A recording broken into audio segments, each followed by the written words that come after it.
Hello and welcome. आपके अनुभव test का जो इकोनॉमी खंड के प्रश्न है, इस सत्र में हम इस पर परिचर्चा प्रस्तुत करेंगे। इस पेपर में इकोनॉमी खंड के कुल 15 प्रश्न हैं। इन्हीं 15 प्रश्नों पर हम लोग क्रमवार रूप में चर्चा करेंगे। तो चलिए देखते हैं पहला प्रश्न आपके स्क्रीन पर होगा, प्रश्न संख्या 8। ये पब्लिक गुड्स से संबंधित प्रश्न है, सार्वजनिक वस्तुओं से संबंधित प्रश्न है। देखते हैं। सार्वजनिक वस्तुओं का प्रावधान सामान्यतः कराधान के माध्यम से वित्त पोषित किया जाता है। इसका मुख्य कारण क्या है? देखो, पब्लिक गुड्स के बारे में पूछा गया है, और जब भी पब्लिक गुड्स की बात हो तो पब्लिक गुड्स की दो विशेषताएं होती हैं। एकदम जनरल तरीके से अगर हम बात करें, शब्द प्रश्न में भी लगा हुआ है सामान्यतः। तो पब्लिक गुड्स की जब भी हम बात करेंगे तो दो विशेषताएं होती है। तो एक तो इसका नॉन एक्सक्लूडेबल नेचर होता है, मतलब कि आप इसके प्रयोग के लिए या इससे लाभ के लिए आप किसी को रोक नहीं सकते हैं। ठीक है, जैसे कि इमेजिन करो, सड़क है, सार्वजनिक सड़क है, आप किसी उस पर चलने के लिए किसी को रोक नहीं सकते हैं। जिसकी जितनी जरूरत होगी, कोई आदमी 10 बार जा सकता है, कोई आदमी एक बार जा सकता है। स्ट्रीट लाइट्स है, या इनफैक्ट आप जो सिक्योरिटी सर्विसेज हैं, प्रतिरक्षा सेवाएं हैं, मतलब देश की सुरक्षा है तो सभी व्यक्तियों को मिल रही है। ठीक है, कोई एक व्यक्ति ये नहीं कह सकता है कि मुझे कम सुरक्षा मिल रही है, मुझे ज्यादा। अगर देश की सीमाएं सुरक्षित है तो सभी सुरक्षित हैं। तो जो भी इस तरह की जो सार्वजनिक सेवाएं हैं, सार्वजनिक वस्तुएं, पब्लिक गुड्स का जो कॉन्सेप्ट है, उसकी एक विशेषता तो है नॉन एक्सक्लूडेबल नेचर होता है। दूसरा, नॉन एक्सक्लूडेबल नेचर होता है, मतलब कि आप किसी को बाहर नहीं कर सकते, गैर बहिष्करणीय प्रवृत्ति होती है। ठीक है, आप इसको कह सकते हो नॉन एक्सक्लूडेबल नेचर।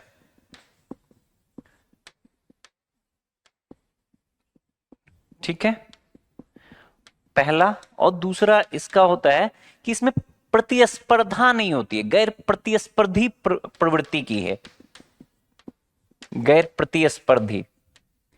जैसे कि अभी मैंने कहा, स्ट्रीट लाइट का एग्जांपल ले लो। अब स्ट्रीट लाइट अगर है, सही से काम कर रहा है, तो सब, किसी को कंपटीशन नहीं है, सबको उससे समान रूप से फायदा मिल सकता है, प्रतिस्पर्धा नहीं है। तो दो जो सामान्य विशेषता होती है सार्वजनिक वस्तुओं की, वो है आपको उसका गैर बहिष्करणीय नॉन एक्सक्लूडेबल नेचर, और दूसरा गैर प्रतिस्पर्धी नेचर। यही कारण है कि अब जैसे प्रतिस्पर्धी नेचर नहीं है और नॉन एक्सक्लूडेबल नेचर है, तो अगर इसको हम आमतौर पर अगर प्राइवेट सेक्टर के जिम्मे कर दिया जाए, या सामान ऐसे ही समझो प्राइवेट सेक्टर के जिम्मे कर दिया जाए, तो बहुत इफेक्टिवली इसको लागू नहीं किया जा सकता है, बहुत इफेक्टिवली ये सेवाएं दी नहीं जा सकती है। यही कारण है कि टैक्सेशन के माध्यम से, कर के माध्यम से, सामान्य कर, अब जिसकी जैसे कि आप समझो कि प्रत्यक्ष कर दे रहा है। अब कोई व्यक्ति ये नहीं कह सकता है कि मैं ज्यादा प्रत्यक्ष कर दे रहा हूं तो मैं जो है, मुझे ज्यादा सुरक्षा मिल रही है, देश की सुरक्षा, जो देश की सीमाएं सुरक्षा है, तो उससे ज्यादा लाभान्वित। या कोई व्यक्ति अगर कर के दायरे में नहीं आता है, तो गैर प्रतिस्पर्धी और नॉन एक्सक्लूडेबल नेचर है। यही कारण है कि इसको सामान्यतः जो है कराधान के माध्यम से इसकी पूर्ति की जाती है। बस ये दो पॉइंट आपको ध्यान में रखना है। इसके आधार पर जब हम विकल्पों को पढ़ेंगे, तो देखो, पहला विकल्प क्या कह रहा है? कराधान उपभोग में प्रतिस्पर्धा से उत्पन्न अक्षमताओं को दूर करता है। प्रतिस्पर्धा की बात ही नहीं है यहां पे। अभी हमने बात किया कि प्रतिस्पर्धा गैर प्रतिस्पर्धी नेचर है। दूसरा देखो, सार्वजनिक वस्तुओं की गैर बहिष्करणीय प्रवृत्ति, नॉन एक्सक्लूडेबल नेचर के कारण व्यक्तिगत उपयोगकर्ता से कुशलता पूर्वक शुल्क नहीं लिया जा सकता है। देखो, यही कारण है। अभी हमने बात किया ना कि इसकी जो गैर बहिष्करणीय प्रवृत्ति है, नॉन एक्सक्लूडेबल नेचर है, तो कोई भी प्राइवेट सेक्टर बहुत प्रभावी तरीके से इसके माध्यम से एक तरह से समझ लो कि कुशलतापूर्वक मतलब शुल्क नहीं ले सकता है। इसीलिए प्राइवेट सेक्टर को नहीं दिया, मतलब नहीं दिया जाता है, सामान्यतः टैक्सेशन के माध्यम से किया जाता है। तीसरा देखो, कराधान यह सुनिश्चित करता है कि सार्वजनिक वस्तुओं का उत्पादन शून्य सीमांत लागत, मार्जिनल कॉस्ट पर हो। नहीं, कहीं रिलेटेड नहीं है। कराधान समाज के सभी वर्गों द्वारा सार्वजनिक वस्तुओं के समान उपभोग को सुनिश्चित करता है।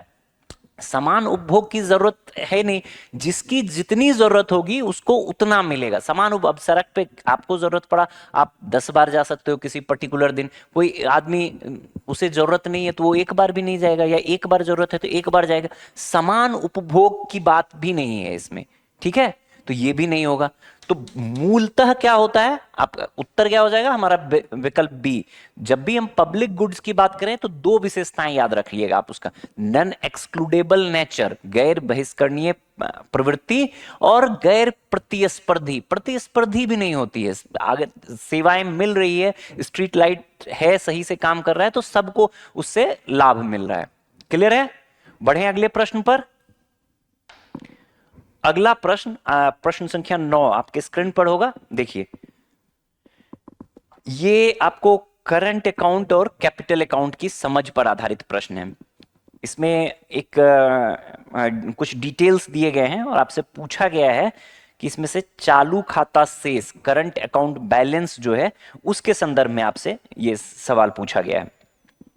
किसी एक वित्त वर्ष में किसी अर्थव्यवस्था के बाह्य खाते, एक्सटर्नल अकाउंट में निम्नलिखित लेन देन अभिलेखित किए गए हैं। जो एक्सटर्नल अकाउंट है, किसी का खाता है बाह्य खाता, जिसको आमतौर पे हम लोग क्या कह सकते हैं, भुगतान संतुलन में, बैलेंस ऑफ पेमेंट में हम देखते हैं इसको, बाह्य खाते को। तो बाह्य खाता के संदर्भ में कुछ डिटेल्स दिया गया है यहां पे, ठीक है। और फिर नीचे आप ध्यान से पढ़ना, ऊपरी प्रश्न में पूछा गया है, उपर्युक्त सूचना के आधार पर अर्थव्यवस्था का चालू खाता शेष, करंट अकाउंट बैलेंस, अर्थव्यवस्था का चालू खाता शेष क्या है, ठीक है। देखो, बीओपी को इन जनरल जब हम बैलेंस ऑफ पेमेंट की बात करते हैं तो इसके हम दो पार्ट में, मतलब हम जो बैलेंस ऑफ पेमेंट को दो पार्ट में हम बांट कर देखते हैं। एक चालू खाता या करंट अकाउंट, और दूसरा पूंजी खाता या कैपिटल अकाउंट, ठीक है। यहां पे आपसे ये सवाल पूछा गया है चालू खाता के संदर्भ में कि करंट अकाउंट बाय, ओवरऑल नहीं पूछा गया है, ठीक है। हो सकता है कि कुछ बच्चों ने जल्दी में अगर नहीं पढ़ा हो, वो सारे डिटेल्स के आधार पर निकाल रहे हो, तो उनका उत्तर गलत आ जाएगा। इसलिए प्रश्न को ध्यान से पढ़ना था। प्रश्न में पूछा गया है आपको करंट अकाउंट के बारे में। तो सबसे पहले जो दिए गए हैं, डिटेल्स दिए गए हैं अकाउंट के, उसमें से हमें यही पता कर लेना है कि भाई ये करंट अकाउंट का इसमें से कौन सा पार्ट है, कौन कैपिटल अकाउंट का होगा, कौन करंट अकाउंट का होगा। कैपिटल अकाउंट वाले को बाहर कर देंगे, करंट अकाउंट की चीजों को देखेंगे। तो एक सवाल सीधे आपसे इस प्रश्न में आपको यही बताना था। अगर मान लो एक दूसरा टाइप का सवाल बना दें कि इसमें से कौन करंट अकाउंट का पार्ट है, ठीक है, तो वही सबसे पहले देखो, करंट अकाउंट में हम, करंट अकाउंट में रखते किसको किसको हैं हम। अगर मैं कहूं कि करंट अकाउंट की बात करें, चालू खाते की बात करें, तो चालू खाते में हम आमतौर पे जितनी भी वस्तुओं, दो ही चीजों को रखते हैं, और अदृश्य मदें, ठीक है। अदृश्य मदों में आपको सेवा आ जाएगा, ठीक है। जितना भी मतलब एक, जितने भी वस्तुओं का व्यापार हुआ वो, और दूसरा अदृश्य मदे, अदृश्य मदों में हम सेवा रख सकते हैं। इसके अलावा आपने पढ़ा होगा कारक आय, फैक्टर इनकम के बारे में आपने पढ़ा होगा, ट्रांसफर के बारे में आपने पढ़ा होगा, फैक्टर इनकम, या इसको हम, इसी को कारक आय कहते हैं, ठीक है। कारक आय के बारे में पढ़ा होगा आपने। जितना भी ट्रांसफर होगा कोई भी, ठीक है, प्रेषण होगा, रेमिटेंसेस के बारे में आपने सुना होगा, ये सभी किसके अंतर्गत आ जाएगा, इसी अदृश्य मद के अंतर्गत, ठीक है। तो ये सभी चालू खाता का पार्ट हो जाएगा।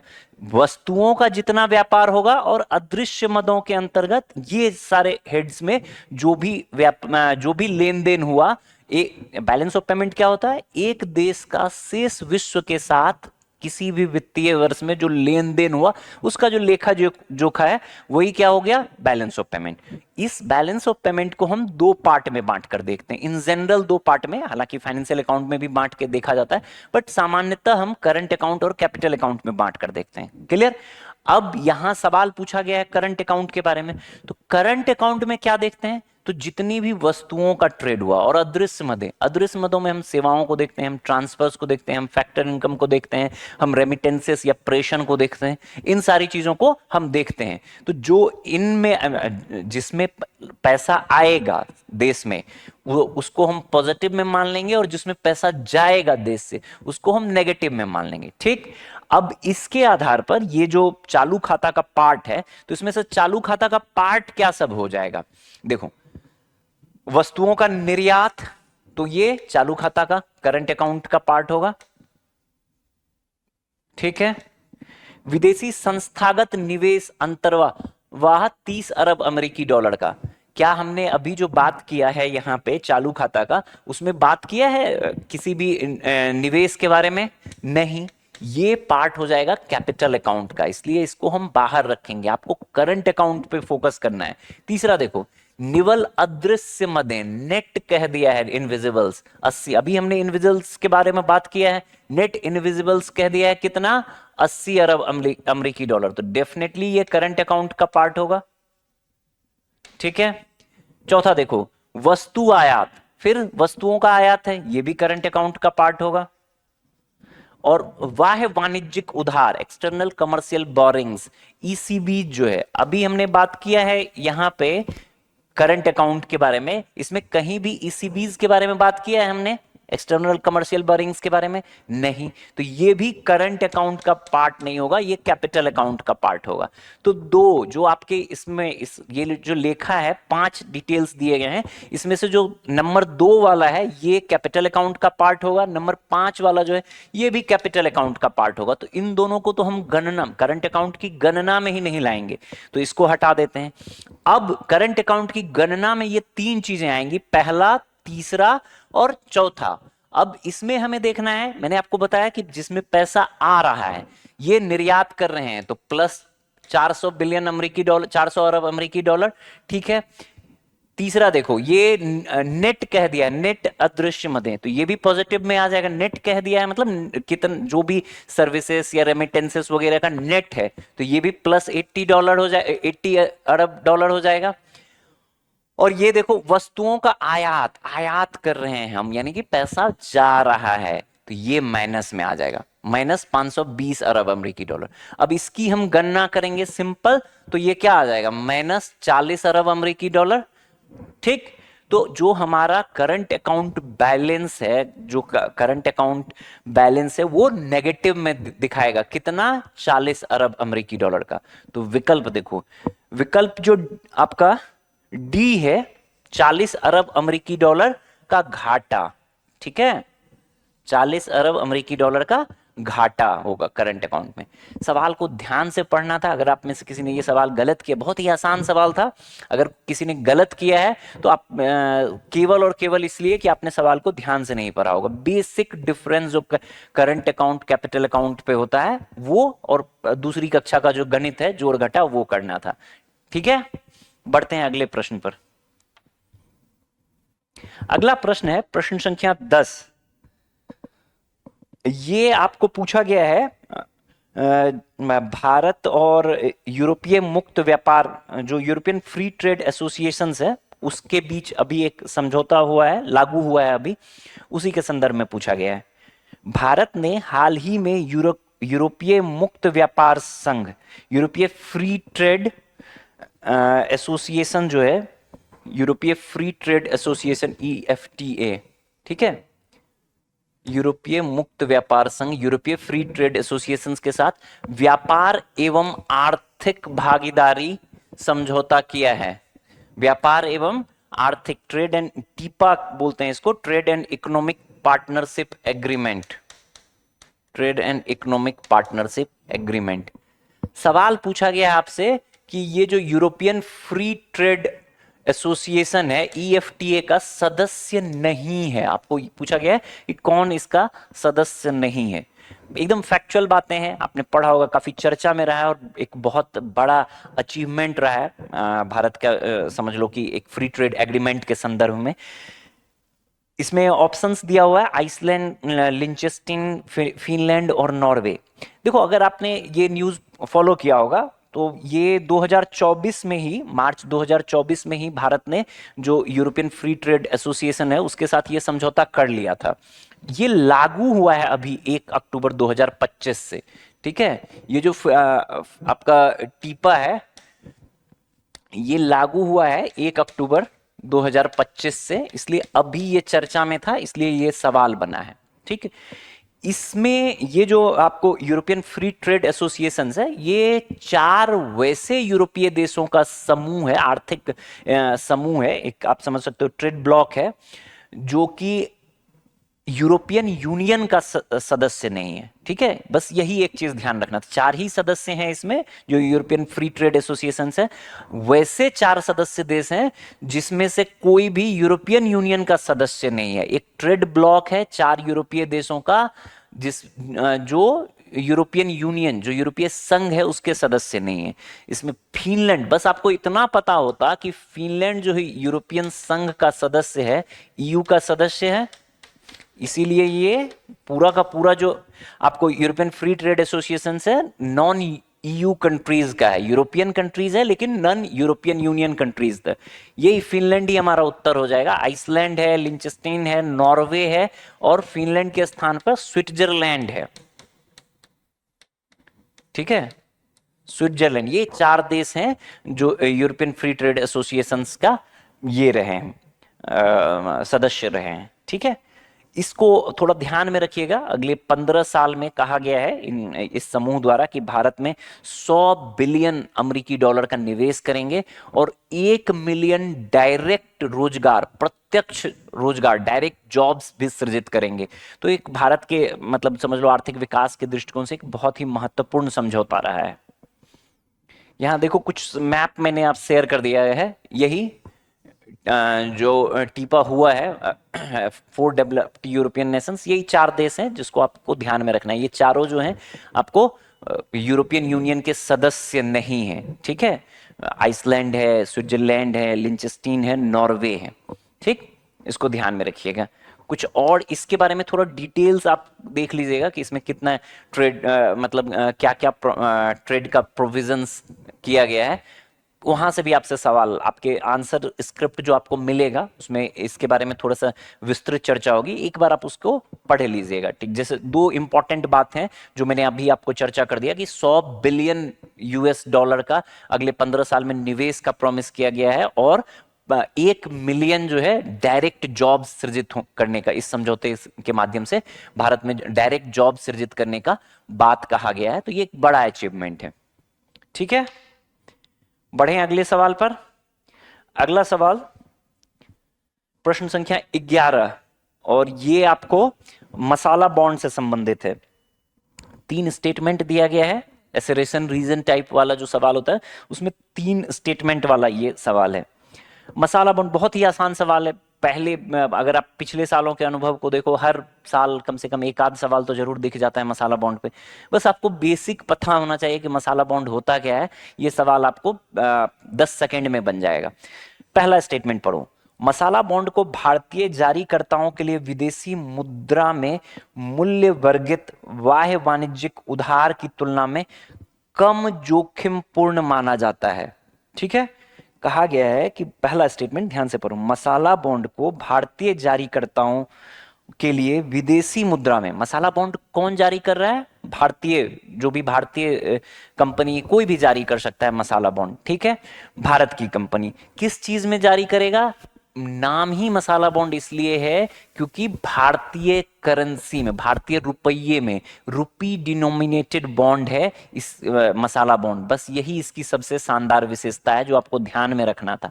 जब भी मसाला बॉन्ड कहने का मतलब रुपी डिनोमिनेटेड बॉन्ड है कि जो भी चीजें आपको मतलब जो भी रिटर्न मिलेगा वो रुपया आधारित मिलेगा। मान लो आपने निवेश किया और 2 साल बाद आपको उस निवेश पे जो भी रिटर्न मिलेगा तो वो रुपये के आधार पर मिलेगा। जो भी रुपया का उस टाइम कीमत रहेगा उसके अनुरूप मिलेगा। ठीक है, बस यही एक चीज बस आपको ध्यान में रखना था कि रुपी, मसाला बॉन्ड मतलब रुपी डिनोमिनेटेड। अगर रुपी डिनोमिनेटेड है तो भारतीय जारीकर्ता, जो भी इंडियन ये बॉन्ड जारी किया जाएगा जिस भी इंडियन एंटिटी द्वारा, उसके लिए ये तुलनात्मक रूप से कम जोखिम होगा। जोखिमपूर्ण होगा। बिल्कुल सही बात है, तुलनात्मक रूप से क्यों कम जोखिमपूर्ण होगा? आप देख रहे हो कि रुपया निरंतर कमजोर हो रहा होता है। अगर रुपया कमजोर होगा, ठीक है, तो आपको पे किस में करना है? आपने प्रॉमिस बॉन्ड जारी किया, आपको पे किस में करना है? मैच्योरिटी के बाद। मैच्योरिटी के बाद आपको पे करना है रुपये में ही। तो अगर रुपया कमजोर भी हो रहा होता है तो भी मतलब जो है भारतीय जो जारी करता होंगे उनको तुलनात्मक रूप से कम जोखिम होगा। किसकी तुलना में? अगर आपने कहीं ईसीबीज, एक्सटर्नल कमर्शियल बॉन्ड्स, या कोई भी और विदेशी मुद्रा में डिनोमिनेटेड कोई भी आपका मतलब एक तरह से विदेशी मुद्रा में दे आपने कोई भी बॉन्ड जारी किया है, या कोई भी आपने उधार ऋण कुछ भी लिया है, उसकी तुलना में ये ज्यादा सेफ होगा। क्यों? क्योंकि आपको रुपये में ही पे करना है, रुपये के मूल्य के आधार पर ही पे करना है। क्लियर? तो पहला स्टेटमेंट सही है। दूसरा स्टेटमेंट देखो, दूसरा स्टेटमेंट कह रहा है मसाला बॉन्ड भारतीय रुपये में मूल्य वर्गित होते हैं, अभी हमने बात किया, लेकिन सामान्यतः उनका निपटान विदेशी मुद्रा में किया जाता है। बिल्कुल सही बात, ये बात भी। अब मान लो कि निपटान किस में? मूल्य वर्गित होंगे रुपया में। मान लो सपोज करो आपने 100 रुपये का लगाया, 100 रुपये बराबर मान लेते हैं, एक हाइपोथेटिकल सिचुएशन, $1 था। आप रिटर्न के बाद आपको 300 रुपये दे, मतलब मैच्योरिटी के बाद आपको 300 रुपये देने हैं, ठीक है। तो ये भी ये भी आपको देने हैं 300 रुपये ही। हो सकता है उस टाइम डॉलर की कीमत $1 बराबर 300 रुपये हो जाए, तो भी आपको एक ही डॉलर देना है, ठीक है। तो रुपये में मूल्य वर्गित है, रुपये में ही पे करना है, जो सामान्यतः रुपये में ही पे करना है, और निपटान किस में होगा? डॉलर में। कोई भी विदेशी जो निवेशक होंगे, जो आप निवेश करेंगे, उनको वो रुपया तो नहीं लेंगे, वो तो अंतरराष्ट्रीय करेंसी ही लेंगे। लेकिन जो भी रुपये की कीमत के आधार पर अंतरराष्ट्रीय करेंसी होगी, उसमें आपको पे करना है। क्लियर? तो दूसरा भी स्टेटमेंट सही है। और देखो कि यही, बस आपको यही देखना है कि भारतीय रुपये में मूल्य वर्गित होते हैं, इसीलिए ये कम जोखिमपूर्ण है। ये स्टेटमेंट इसको सही साबित कर रहा है। तीसरा स्टेटमेंट देखो, मसाला बॉन्ड में मुद्रा विनिमय का जोखिम निवेशक के द्वारा वहन किया जाता है। बिल्कुल सही बात। मसाला बॉन्ड में जो मुद्रा विनिमय, जो एक्सचेंज रेट में फ्लक्चुएशन होगा, वो कौन बेयर करेगा? वो जो इन्वेस्टर है, जो निवेश कर रहा है, वो पहले ही कह दिया है कि भैया रुपया में दे रहे हैं। अगर रुपया कमजोर होगा तो इसका जोखिम किस पे होगा? इन्वेस्टर पर होगा, निवेशक पर होगा, ना कि जारी करने वाले पे। ठीक है, तो ये भी सही बात है। अगर ये बात भी है कि का जोखिम निवेशक पे होगा, तो जारी, अगर इसका जोखिम, अगर जो एक्सचेंज रेट में चेंजेस आएंगे उसका जोखिम किस पे है? निवेशक पे है, तो ये जारीकर्ता के लिए सेफ होगा। तो ये भी चीजें सही होगी, ये भी इसको एक्सप्लेन कर रहा है। और जो पहला स्टेटमेंट है आपका, इस तरह जो 3 स्टेटमेंट वाले सवाल होते हैं, उसमें जो पहला स्टेटमेंट होता है कि कथन 2 और 3 दोनों सही है, सही बात है। और कथन 1 की व्याख्या, दोनों कथन 1 की व्याख्या कर रहे हैं। दोनों से, अगर चाहे आप स्टेटमेंट 2 को देखो तो भी वो स्टेटमेंट 1 को सही सही एक्सप्लेन कर देगा, स्टेटमेंट 3 को देखो वो भी स्टेटमेंट 1 को सही सही एक्सप्लेन कर देगा। रिपीट करते हैं, सवाल किस पे आधारित था? मसाला बॉन्ड पे। मसाला बॉन्ड, एक चीज ध्यान में रखना है, क्या होता है मसाला बॉन्ड? रुपी डिनोमिनेटेड बॉन्ड है। भारतीय जारी कर, भारतीय एंटिटी, भारतीय कोई भी बॉन्ड जारी करने वाले एंटिटी द्वारा विदेशों में रुपया डिनोमिनेटेड, रुपया मूल्य वर्गित जो बॉन्ड जारी किया जाता है, उसी को मसाला बॉन्ड कहा जाता है। क्लियर? ये अगर रुपया डिनोमिनेटेड होगा तो आपको मैच्योरिटी पे भी किस आधार पर करना पड़ेगा? रुपये के आधार पर। तो कम रिस्की होगा किसके लिए? जो भी भारतीय जारी करता होंगे उसके लिए तुलनात्मक रूप से कम जोखिमपूर्ण रहेगा। क्यों कम जोखिमपूर्ण होगा? तो अगर एक्सचेंज रेट, करेंसी का एक्सचेंज रेट, रुपया और यूएस डॉलर का एक्सचेंज रेट में रुपया कमजोर होता है, तो भी आपको पे किसके आधार पर करना है? रुपये के आधार पर ही। तो तुलनात्मक रूप से कम जोखिमपूर्ण होगा। बस इतनी ही बात ध्यान में रखना था। बढ़े अगले प्रश्न पर। अगला प्रश्न है प्रश्न संख्या 12, देखिए आपके स्क्रीन पर है।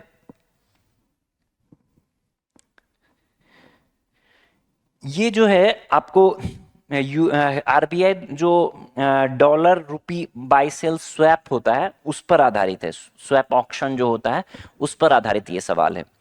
इसमें कह रहा है कि यदि भारतीय रिजर्व बैंक अमेरिकी डॉलर और भारतीय रुपये के बीच खरीद बिक्री विनिमय की नीलामी आयोजित करता है तो अर्थव्यवस्था पर इसका क्या संभावित प्रभाव होगा। ठीक है, क्या संभावित प्रभाव होगा। देखो करना कह क्या रहा है कि आरबीआई जो है अमेरिकी डॉलर और इंडियन रुपी का जो बाय सेल स्वैप ऑक्शन करता है। मतलब यूएस डॉलर आरबीआई क्या करेगा इसमें, इस स्वैप ऑक्शन में आरबीआई खरीदेगा क्या, यूएस डॉलर, और इसके बदले क्या देगा, इंडियन रुपीज। ठीक है, मान लो बैंक्स के पास या जो भी फाइनेंशियल इंस्टीट्यूशंस हैं उसके पास, जो भी सामान्यतः बैंक्स हैं उसके पास जो भी यूएस डॉलर है वो क्या करेगा, इस ऑक्शन के माध्यम से आरबीआई उनसे खरीदेगा। ठीक है, खरीदेगा और उसके बदले उनको रुपया देगा। तो इसका परिणाम क्या होगा, अगर टेम्पररली हम देखें तत्काल प्रभाव क्या होगा। तत्काल प्रभाव होगा कि बैंकिंग सिस्टम में रुपया बढ़ रहा है। मान लो स्टेट बैंक ने कुछ डॉलर, $100 बेचे, $100 के बदले उसको रुपया इंडियन रुपीज मिला, तो बैंकिंग सिस्टम में ज्यादा रुपया आ रहा है। बैंकिंग सिस्टम में ज्यादा रुपया आ रहा है तो उसके जितने भी प्रभाव होंगे वो इसका जो US dollar Indian rupee swap auction होगा उसका प्रभाव होगा। आरबीआई डॉलर ले रही है, डॉलर उठा रही है बैंकिंग सिस्टम से और रुपया दे रही है, इस तरह से समझना है। स्वैप ऑक्शन में इसमें डॉलर और रुपी स्वैप ऑक्शन है, आरबीआई डॉलर ले रही है, रुपया दे रही है, तो बैंकिंग सिस्टम में क्या होगा, रुपया बढ़ेगा। देखो इसमें कोई विकल्प है, बैंकिंग प्रणाली में रुपये की तरलता बढ़ेगी, सही बात है। जो रुपये बैंकिंग प्रणाली में रुपये के, the rupee liquidity in the banking system will increase, बिल्कुल सही बात कि रुपया बढ़ेगा। दूसरा पढ़ो, कह रहा है अल्पकाल में आरबीआई के विदेशी मुद्रा भंडार में गिरावट आएगी। ठीक है, अल्पकाल में आरबीआई के विदेशी मुद्रा भंडार में क्यों गिरावट आएगी, कहीं कुछ दिख रहा है कि गिरावट। अल्पकाल में तो वृद्धि भी हो सकती है, अल्पकाल में तो वृद्धि ही होगी। आरबीआई क्या कर रही है, आरबीआई जो भी बैंकिंग सिस्टम में यूएस डॉलर हैं, जो भी विदेशी करेंसी है यूएस डॉलर के संदर्भ में है, तो जो भी यूएस डॉलर है उसको ले रहा है अपने पास। तो टेम्परली क्या होगा, आरबीआई का जो विदेशी मुद्रा भंडार है वो बढ़ेगा, कम कहां होगा, कम होने का तो कोई चांस ही नहीं है। तो दूसरा स्टेटमेंट, अल्पकाल में आरबीआई के विदेशी मुद्रा भंडार में गिरावट आएगी, नहीं भाई गलत, वृद्धि होगी। अगर वृद्धि होता तो सही होता। यहां ध्यान रखना है, अगर यही अल्पकाल के बजाय दीर्घकाल कर देता कि दीर्घकाल में भी गिरावट नहीं आएगी, लेकिन अगर कह देता दीर्घकाल में आरबीआई का विदेशी मुद्रा भंडार समान बना रहेगा तो सही बात है। जो ये स्वैप ऑक्शन होता है इसका एक प्रोविजन होता है कि आरबीआई जिन बैंक से लेगी यूएस डॉलर उसको प्रॉमिस करेगी फ्यूचर में एक फिक्स रेट पे यूएस डॉलर रिटर्न करने का। ठीक है, तो आरबीआई का जो विदेशी मुद्रा भंडार है दीर्घकाल में वो लगभग मोर और लेस सेम बना रहेगा, ये भी ध्यान रखना है। अल्पकाल में बढ़ेगा, वृद्धि होगा आरबीआई के विदेशी मुद्रा भंडार में, लेकिन कमी नहीं आएगा, तो दूसरा स्टेटमेंट गलत है। लेकिन दीर्घकाल में कह देगा तो फिक्स रहेगा, कोई चेंज नहीं आएगा, क्योंकि जिस भी बैंक से लिया जाएगा उसको आरबीआई प्रॉमिस करेगी, ये स्वैप ऑक्शन का एक पार्ट होता है, प्रॉमिस करेगी कि इन फ्यूचर हम आपको कोई फिक्स रेट होगा उस पर हम आपको ये यूएस डॉलर वापस करेंगे। क्लियर है? तो दूसरा गलत है, पहला सही है, विकल्प ए सही उत्तर हो जाएगा। बढ़े अगले प्रश्न पर।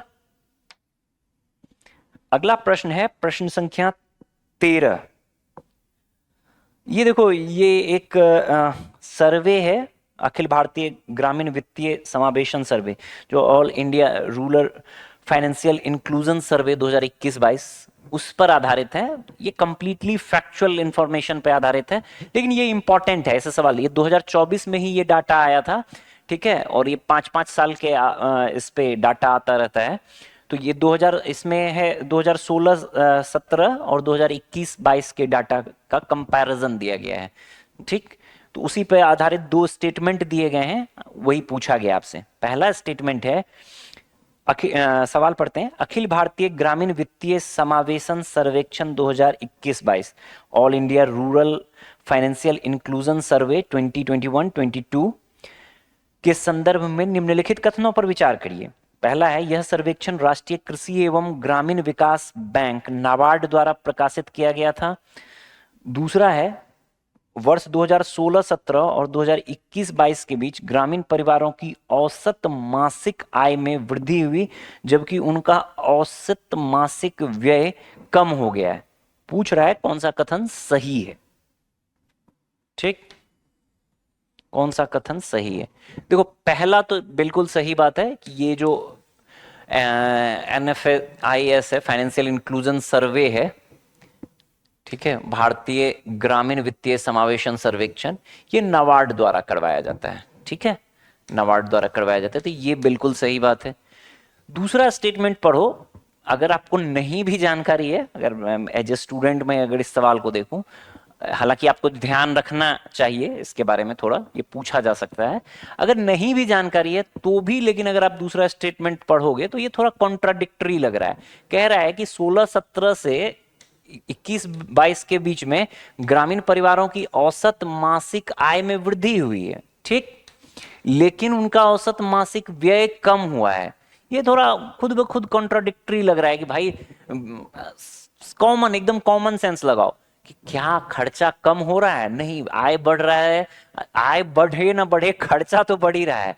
तो यहाँ आय तो बढ़ रहा है, ये बात सही है, औसत मासिक आय में वृद्धि हुई है, लेकिन औसत मासिक व्यय कम नहीं हुआ है, इसमें भी वृद्धि ही हुई है। ठीक है, जब आप इसको पढ़ोगे, जो ये फाइनेंशियल इंक्लूजन सर्वे है, रूरल फाइनेंशियल इंक्लूजन सर्वे नाबार्ड का, इसको पढ़ोगे तो पिछले 5 वर्षों में, ये जो 16-17 से लेके 21-22 का डाटा दिया गया है, इसमें 5 वर्षों में 57.6% जो है ये औसत मासिक आय में वृद्धि हुई है ग्रामीण परिवारों की। और अगर जो एक कंपाउंड एनुअल ग्रोथ रेट के हिसाब से देखें तो 9.5% के आसपास से ग्रोथ हुआ है इसमें। जो पहले, जरूरत नहीं है इस डाटा की, फिर भी आप बस सुन लो कि 8,000 के आसपास थी पहले वार्षिक मासिक आय, वो लगभग 12,500 के आसपास पहुंच गई, तो बढ़ी है। ठीक है, आय भी बढ़ा है, एवरेज मासिक आय, औसत मासिक आय, औसत मासिक व्यय भी बढ़ा है। साथ ही साथ जो वित्तीय बचत है, फाइनेंशियल सेविंग्स है, वो भी बढ़ा है। केसीसी का कवरेज, जो किसान क्रेडिट कार्ड है, उसका कवरेज भी बढ़ा है। वित्तीय साक्षरता भी बढ़ा है, बीमा कवरेज भी बढ़ा है। ठीक है, तो इस तरह की जितनी भी चीजें आए, आपको ध्यान रखना है। ये रिपोर्ट जो फाइनेंशियल इंक्लूजन सर्वे है, बस एक चीज ध्यान में रखिएगा, नाबार्ड द्वारा जारी किया गया है, और इसमें सभी चीजों में वृद्धि हुई है, आमतौर पे सभी चीजों में वृद्धि हुई है। बस एक चीज जो थोड़ा कॉन्ट्राडिक्टरी हो सकता है, वो ध्यान रखिएगा, ग्रामीण क्षेत्र के संदर्भ में है। अंतर ग्रामीण क्षेत्रों में भी जो कृषि परिवार हैं, उनकी आय तुलनात्मक रूप से अधिक बढ़ी है। कृषि आधारित, कृषि पर जो आधारित परिवार है, उनकी आय तुलनात्मक रूप से अधिक बढ़ी है। किसकी तुलना में? जो गैर कृषि पर आधारित परिवार हैं। क्लियर? तो दूसरा स्टेटमेंट जो है गलत है, पहला स्टेटमेंट सही है। आंसर आपका विकल्प ए हो जाएगा। ठीक है, बढ़े अगले प्रश्न पर। अगला प्रश्न है प्रश्न संख्या 14।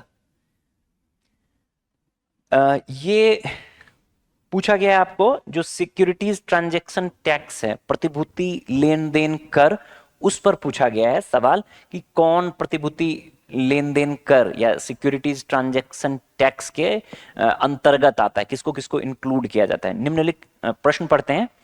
निम्नलिखित वित्तीय लेख पत्रों, फाइनेंशियल इंस्ट्रूमेंट पर विचार कीजिए। मान्यता प्राप्त शेयर बाजार में सूचीबद्ध समतांश, इक्विटी शेयर। आप ऐसे सवाल जो रहे ना, खास करके मनी बैंकिंग वाले, उसको लेके सजेशन है आप लोगों के लिए, आप इसके इंग्लिश वाले जो ट्रांसलेशन है उसको पढ़िए। आपसे सवाल करना तुलनात्मक रूप से आसान रहेगा। ठीक है, हिंदी ट्रांसलेशन और हिंदी शब्द जो है, कई बार आप उसको लेके भी अवेयर, संभव हो सकता है कि आप ना रहे हो। दूसरा है इक्विटी उन्मुख mutual fund, equity oriented mutual fund. तीसरा है गवर्नमेंट सिक्योरिटीज। चौथा है कॉरपोरेट बॉन्ड। पांचवा है भू संपदा निवेश न्यास, units of real estate investment trust. ठीक है, पूछा गया है कि कौन सब इसमें से एसटीटी के अंतर्गत आता है।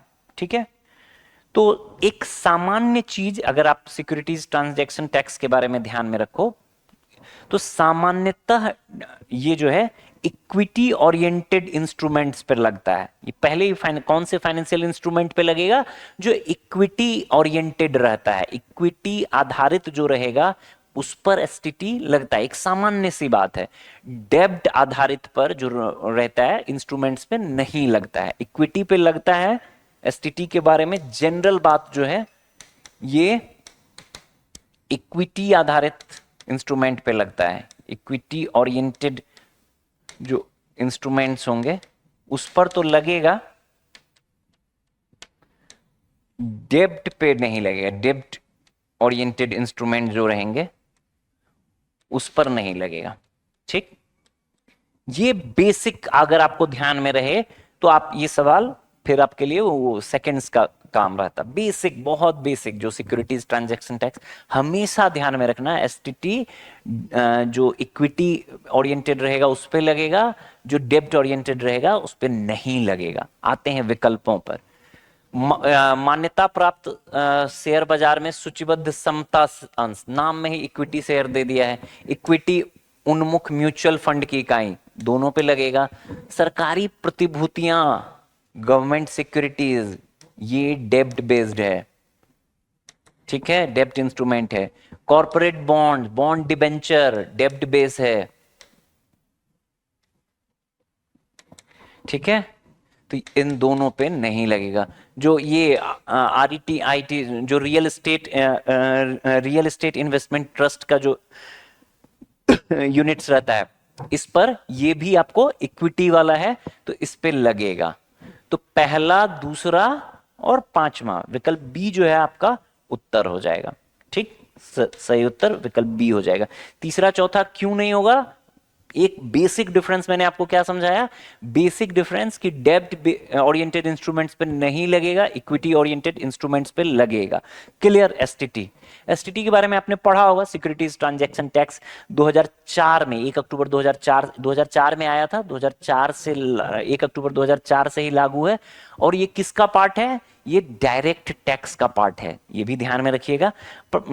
जो भी आप सिक्योरिटीज की जो लेन देन होती है उसको थोड़ा उसमें मतलब ट्रांसपेरेंसी लाने के लिए, जो टैक्स कंप्लायंस है, कर अनुपालन है, उसमें सुधार करने के लिए, जो कर की चोरी है उस पर अंकुश लगाने के लिए, इन सारी चीजों के लिए ये लाया गया था। ठीक, बेसिकली एसटीटी पे मतलब जो मतलब एसटीटी लगता है वो हमेशा ध्यान में रखना है कि इक्विटी ओरिएंटेड पे लगेगा, डेब्ट ओरिएंटेड पे नहीं लगेगा जनरली। ठीक है, यही कारण आप देखोगे कि इसके अलावा आप देखोगे ईटीएफ वगैरह, इक्विटी ओरिएंटेड ईटीएफ जो एक्सचेंज ट्रेडेड फंड रहता है उस पर भी लग सकता है, लगेगा। ये डेरिवेटिव जो इंस्ट्रूमेंट्स होते हैं, फ्यूचर ऑप्शन जो भी हो, डेरिवेटिव इंस्ट्रूमेंट्स, उस पर भी लगेगा। क्लियर है? तो इसको भी ध्यान में रखना है। बढ़े अगले प्रश्न पर। अगला प्रश्न है प्रश्न संख्या 54। ये देखिए, हाउस होल्ड फाइनेंशियल सेविंग्स पर आधारित प्रश्न है। दो स्टेटमेंट दिया गया है हाउस होल्ड सेविंग्स के ट्रेंड को लेकर, और पूछा गया आपसे भारत में निवल घरेलू वित्तीय बचत के संदर्भ में निम्नलिखित कथनों पर विचार कीजिए। House hold net financial savings के संदर्भ में निम्नलिखित कथनों पर विचार करिए। पहला है, घरेलू वित्तीय बचत में गिरावट सरकार के लिए उधार लेने की लागत को बढ़ा सकती है। घरेलू वित्तीय बचत में जो हाउस होल्ड फाइनेंशियल सेविंग्स है उसमें गिरावट सरकार के लिए उधार लेने की लागत को, जो सरकार जो उधार लेती है उसकी लागत को, कॉस्ट को बढ़ा सकती है। और दूसरा है, वित्तीय बचत से, जो फाइनेंशियल सेविंग्स है, से भौतिक बचत, फिजिकल सेविंग्स की तरफ जो ये ट्रांजिशन होता है, वित्तीय बचत से भौतिक बचत की ओर स्थानांतरण सामान्यतः निम्न मुद्रास्फीति के दौर में होता है। पूछा गया है कौन सा कथन सही है। देखते हैं। देखो, पहला, सबसे पहले तो आपको यह ध्यान रखना है कि निवल घरेलू वित्तीय बचत जो आपको house hold net financial savings है, अगर हम हाउस होल्ड सेविंग्स के बारे में कहें तो क्या हमारे आपके जैसे जो आम पब्लिक है इनकी जो सेविंग्स रहती है, हमारे आपके परिवारों के, हमारे आपके जैसे लोगों की जो सेविंग्स रहती है, यही हाउस होल्ड सेविंग्स के रूप में आया। तो कह रहा है कि अगर नेट हाउस होल्ड सेविंग्स कम हो रहा है, नेट हाउस होल्ड सेविंग्स कम हो रहा है, तो क्या होगा, उसका इम्पैक्ट क्या होगा, इसी के बारे में जानना है। हमारी आपकी जो सेविंग्स रहती है नॉर्मली, जो हम सेविंग्स है, वो क्या कर रहे होते हैं हम, उन सेविंग्स को आमतौर पे हम बैंक में जमा कर रहे होते हैं, सेविंग अकाउंट्स में, आरडी में, एफडी में, recurring deposit, fix deposit, multiple तरह के बैंक डिपॉजिट, फाइनेंशियल इंस्टीट्यूशंस जो है वहां पर हम जमा कर रहे होते हैं, ठीक है, यही जो भी हाउस होल्ड सेविंग्स है। अब ये पैसा सिंपल, आप बैंक का ही एग्जांपल लो, बैंक में जो जमा है, यही पैसा सरकार बैंकों से लेती है। कैसे लेती है? सरकार जो है जीसेक, जो गवर्नमेंट सिक्योरिटीज, सरकारी प्रतिभूतियां जारी करती है, उसको बैंक खरीदते हैं, उसके बदले बैंक कहां से पैसा देते हैं? यही जो सेविंग्स, आम पब्लिक की जो सेविंग्स, बैंक के पास पैसा कहां से आता है? यही हाउस होल्ड सेविंग्स एक बड़ा पार्ट है बैंक के पास जो पैसा रहता है। अब अगर ये हाउस होल्ड सेविंग्स गिरेगा, हाउस होल्ड सेविंग्स में कमी आ रही है, ठीक है, अब ये हाउस होल्ड सेविंग्स में कमी आ रही है, तो बैंक के पास जमा कम,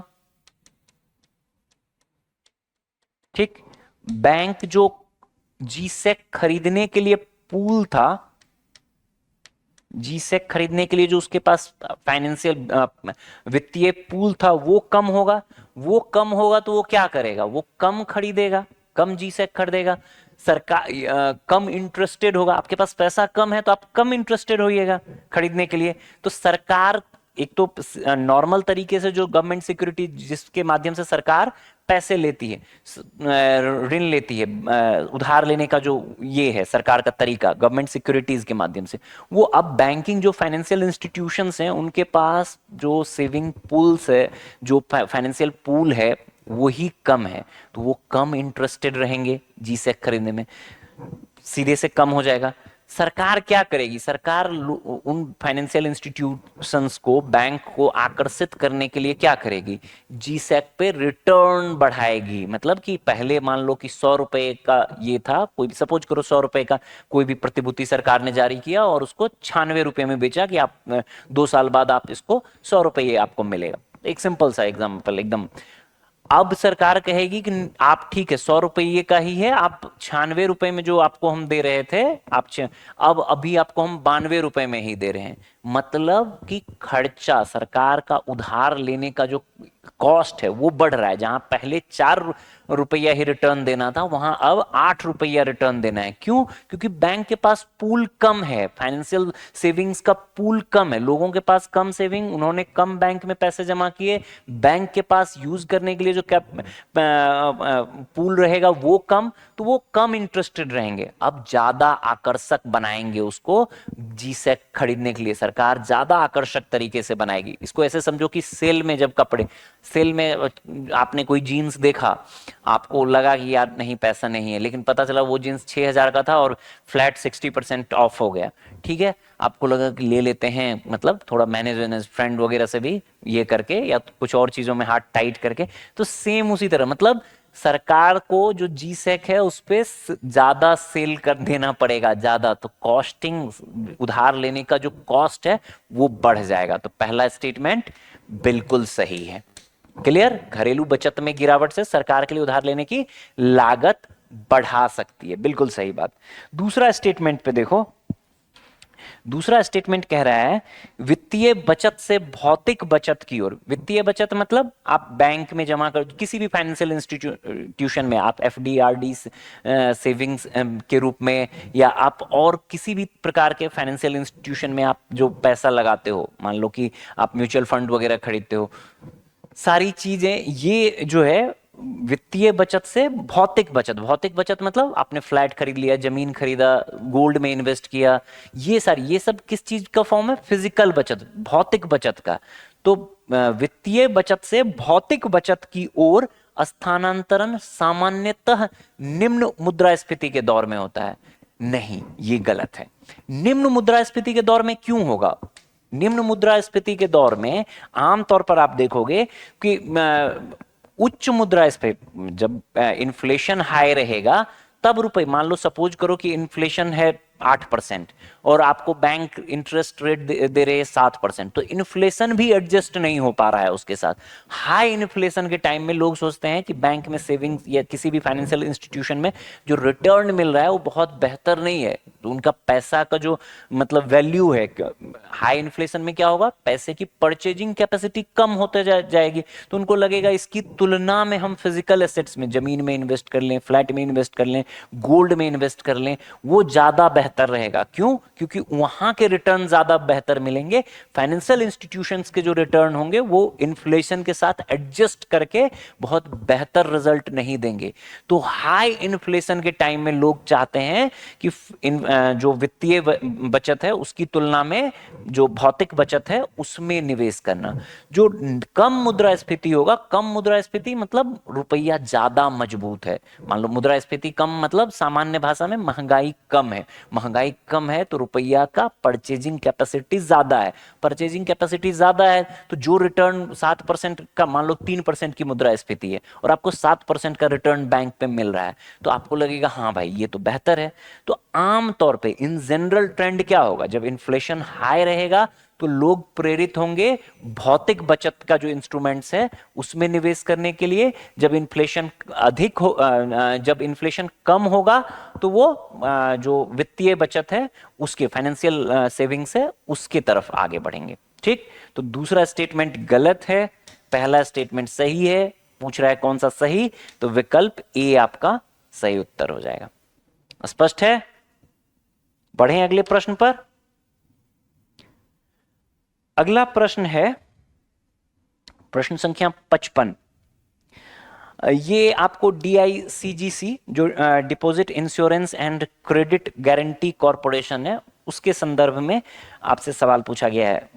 आसानी सवाल है ये भी। निक्षेप बीमा और प्रत्यय गारंटी निगम जो deposit insurance and credit guarantee corporation है उसके बारे में पूछा गया है कि निक्षेप बीमा और प्रत्यय गारंटी निगम प्रति बैंक प्रति जमाकर्ता को 5 लाख तक का जमा बीमा रक्षण प्रदान करता है। ठीक, पूछा है कि ये DICGC जो है वो बीमा प्रीमियम का भुगतान कौन करता है। ठीक, सबसे पहले तो आप ये समझ लो कि ये है क्या DICGC। अब deposit insurance and credit guarantee corporation जो है एक RBI की 100% ऑन RBI की ही सब्सिडरी है, जो बैंकों में जो आपके जमा होते हैं, जो भी पैसे बैंक में, आमतौर पे आप बैंक में जमा की बात करें तो आपको आपके सेविंग अकाउंट्स में जमा हो सकते हैं, आपको जो आपका जो करंट अकाउंट हो सकता है उसमें हो सकता है पैसा, आपने रेकरिंग डिपॉजिट खोल रखा हो, टाइम टू टाइम आप पैसा जमा करते हैं, RD जिसको बोलते हैं, आपने एक फिक्स डिपॉजिट कर रखा होगा, FD कर रखा होगा।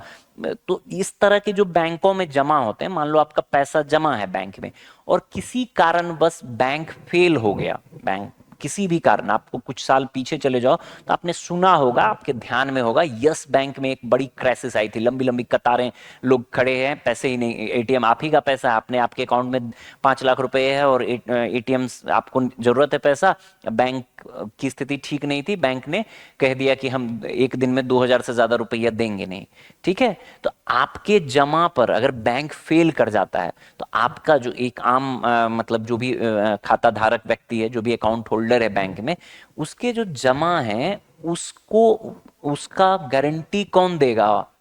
तो उसका गारंटी देता है RBI की एक सब्सिडरी, 100% ऑन सब्सिडरी है DICGC, deposit insurance and credit guarantee corporation. यही उसका ये देता है, गारंटी देता है। कितना तक का गारंटी देता है? 5 लाख रुपए तक का। ये भी ध्यान में रखिएगा। कभी आपसे एक सवाल ये भी, 2020 में कोविड के टाइम में ही, उससे पहले जो था ये आपको 1 लाख रुपया हुआ करता था, फरवरी, कोविड से ठीक पहले, फेब 2020 से पहले पहले जो था 1 लाख रुपए तक की गारंटी थी। मतलब कि अगर आपके बैंक में, किसी एक बैंक में, सपोज करो आपका स्टेट बैंक में है, या सपोज करो आपका HDFC बैंक में एक अकाउंट है, एक स्टेट बैंक में है, तो प्रति खाता धारक प्रति बैंक, मतलब स्टेट बैंक में भी आपकी 1 लाख रुपए तक की गारंटी थी और HDFC में भी आपकी 1 लाख रुपए तक की गारंटी थी। सभी बैंक मिला के नहीं, एक बैंक में आपके जितने भी निवेश हैं उसी को बढ़ा के क्या कर दिया गया है 2020 के बाद 5 लाख रुपया कर दिया है कि 5 लाख रुपया तक की गारंटी डीआईसीजीसी आपको दे रही है कि भैया आपका 5 लाख तक का जो जमा है अगर किसी भी कारण से बैंक फेल करता है तो वो आपको 5 लाख रुपया मिलेगा। सपोज करो आपके 3 लाख रुपए एफडी में है, 1 लाख रुपया आप आरडी में है और 1 लाख रुपए आपके सेविंग अकाउंट्स में है, सब मिला के 5 लाख है और किसी भी कारण XYZ कोई बैंक है वो फेल करता है तो इतना 5 लाख रुपए मिल जाएंगे। अगर आपके 10 लाख हैं तो 10 लाख तक की गारंटी नहीं दे रहा है, 5 लाख तक की गारंटी दे रहा है कि 5 लाख एक व्यक्ति, एक खाता धारक, सपोज करो आप हैं, आपके पिताजी के नाम पे भी अकाउंट है, आपकी माताजी के नाम पे भी अकाउंट है, तो एक ही बैंक में तो तीनों के व्यक्ति के नाम पे तीनों के लिए अलग अलग प्रति खाता धारक प्रति बैंक 5-5 लाख रुपए का गारंटी है डीआईसीजीसी। ठीक, इसको ध्यान में रखिएगा। पूछा है कि ये जो डीआईसीजीसी गारंटी देता है इसके बदले में डीआईसीजीसी को प्रीमियम कौन, कोई भी गारंटी, ये एक तरह का इंश्योरेंस है, बीमा हुआ, तो इसका प्रीमियम कौन देगा। आप कोई भी बीमा लेते हो, कोई भी हेल्थ इंश्योरेंस ले लो, लाइफ इंश्योरेंस ले लो, कोई भी इंश्योरेंस ले लो, तो उसका एक प्रीमियम अमाउंट देना होता है। कार इंश्योरेंस लो तो ये प्रीमियम कौन देगा, तो ये प्रीमियम, यही सवाल है आपसे, ये प्रीमियम जिस बैंक में अकाउंट है आपका, हर बैंक की जिम्मेदारी है कि वो अपने प्रत्येक खाता धारक के प्रति एक प्रीमियम जो है वो डीआईसीजीसी के पास जमा कराए। क्लियर। तो यही विकल्प आप देखोगे, विकल्प सी जो है संबंधित बैंक, जिस भी बैंक है, सपोज करो एचडीएफसी है तो एचडीएफसी की जिम्मेदारी है, सपोज करो एसबीआई है तो एसबीआई की जिम्मेदारी है, तो संबंधित बैंक डीआईसीजीसी को प्रीमियम का भुगतान करता है। क्लियर है। इस सवाल में जितनी भी चीजें हैं सब इंपॉर्टेंट है, आप ध्यान में रखिएगा, जितनी भी बातें हमने की वो सभी इंपॉर्टेंट है, आप उसको ध्यान में रखिएगा। और कौन से बैंक कवर होते हैं, तो सभी, जितने इन जनरल आप जितना भी बैंक जानते हो, कमर्शियल बैंक जितने भी हैं, आरआरबीज हैं, लोकल एरिया बैंक हैं, कोऑपरेटिव बैंक्स हैं, उन सब का कवरेज है इसके डीआईसीजीसी के तहत। किसी के भी फेल होने पे 5 लाख तक की गारंटी देगी। ठीक है, बढ़े अगले प्रश्न पर। अगला प्रश्न है लीड्स रिपोर्ट के बारे में। यह भी एक अगेन तथ्यात्मक प्रश्न है। पूछा है समाचारों में अक्सर दिखाई देने वाले logistic ease across different states leads report निम्नलिखित में से किस संगठन द्वारा जारी किया जाता है। ठीक है, नीति आयोग, वित्त मंत्रालय, सड़क परिवहन और राजमार्ग मंत्रालय, वाणिज्य और उद्योग मंत्रालय। तो वाणिज्य और उद्योग मंत्रालय द्वारा लीड्स रिपोर्ट जारी किया जाता है, logistic ease across different states leads report. Important है, ध्यान में रखिएगा। जो कॉमर्स एंड इंडस्ट्री मिनिस्ट्री है, इसी के तहत डीपीआईआईटी है, department for promotion of industry and internal trade. ठीक है, यहां पे सवाल के हिसाब से विकल्प ठीक नहीं है, सवाल में पूछा गया है किस संगठन द्वारा, which of the following organisations. तो ऑर्गेनाइजेशन में DPIT, department for promotion of industry and internal trade जो है, ये जो वाणिज्य और उद्योग मंत्रालय है उसका एक डिपार्टमेंट है, उसी के द्वारा ये लीड्स रिपोर्ट जारी किया जाता है। लीड्स रिपोर्ट होता क्या है, तो अलग अलग स्टेट्स की लॉजिस्टिक्स में, लॉजिस्टिक के क्षेत्र में क्या उसकी लॉजिस्टिक इंफ्रास्ट्रक्चर, लॉजिस्टिक की सर्विसेज कितना बेहतर है विभिन्न राज्यों में, उसी का रिपोर्ट, उसी का इंडेक्स जारी करता है, विस्तृत रिपोर्ट जारी किया जाता है इसके तहत। आपको ध्यान में होगा विश्व बैंक एक एलपीआई जारी करता है, logistic performance report, world bank द्वारा। ये भी आप अगर नहीं ध्यान में है तो ध्यान में रखेंगे, LPI logistic performance index, world bank.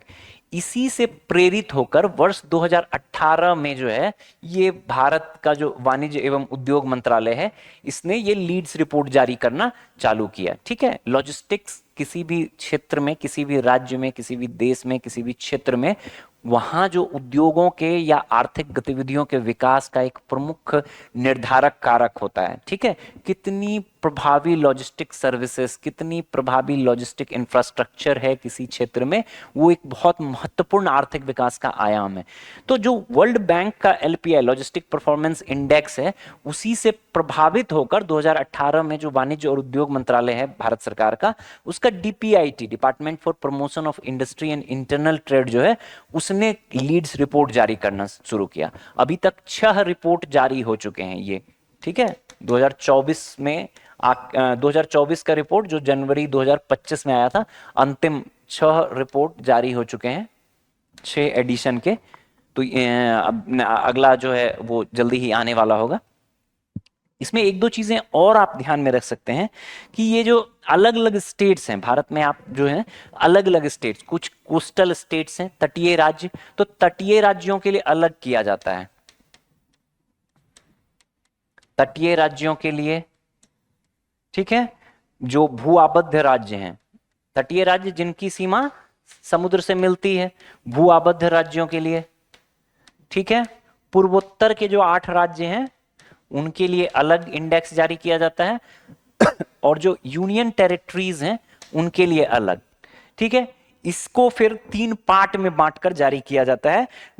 जो आप अचीवर्स हैं, फास्ट रनर हैं, फास्ट मूवर्स हैं, उस तरह से 3 पार्ट में ये इन 4 कैटेगरीज में राज्यों को बांटा जाता है। तटीय राज्यों में, भूआबद्ध राज्यों में, पूर्वोत्तर में और यूटीज में।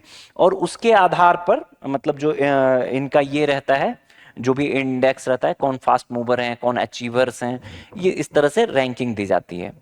जो ये लीड्स रिपोर्ट है, एक चीज और आप ध्यान में रखिएगा, इस बेसिकली 4 पिलर्स पे काम करता है। 4 पिलर्स को देखा जाता है कि लॉजिस्टिक इंफ्रास्ट्रक्चर कैसा है पर्टिकुलर किसी भी राज्य या यूनियन टेरिटरीज में, लॉजिस्टिक सर्विसेज कैसा है उस पर्टिकुलर राज्य या यूनियन टेरिटरीज में, लॉजिस्टिक जो रेगुलेटरी बॉडीज हैं लॉजिस्टिक से रिलेटेड वो कैसा काम कर रही है। और एक रिसेंट जुड़ा है इसमें सस्टेनेबल लॉजिस्टिक, कि कितना सतत है या कितना सस्टेनेबल है लॉजिस्टिक का जो इंफ्रास्ट्रक्चर और लॉजिस्टिक की जो सारी सेवाएं हैं वो पर्टिकुलर राज्य में। तो ये इन्हीं 4 पिलर पर यह आधारित रहता है।